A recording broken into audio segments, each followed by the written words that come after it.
अयोध्येतील रामलल्लांच्या मूर्तीची पहिली झलक फक्त झी24 तासवर 22 जानेवारीला होणार मूर्तीची प्राणप्रतिष्ठा। लहानपणी हक्काच्या घरात राहणं स्वप्न होतं। सोलापुरात कामगारांच्या घरांचं वाटप करताना पंतप्रधान मोदी भावुक। आधी 54 लाख लोकांना प्रमाणपत्र द्या तरच सगळ्या सोयऱ्यांचा फायदा। मुख्यमंत्री उपमुख्यमंत्र्यांनी आरक्षणाबाबत लक्ष घालावं। जरांगेंची मागणी। उद्या मुंबईतील मोर्चावर जरांगे ठाम। कर्तृत्व नेतृत्व असूनही मुलीला बाजूला ठेवलं। अनेकांना मोठी जबाबदारी दिली तरी काही जण सोडून गेले। पक्ष सोडणाऱ्यांना पवारांनी फटकारलं।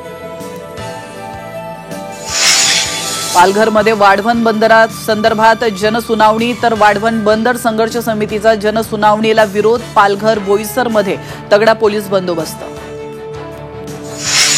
16 वर्षांखालील विद्यार्थ्यांना कोचिंग क्लासेसमध्ये प्रवेश देता येणार नाही। केंद्राच्या नव्या मार्गदर्शक सूचना।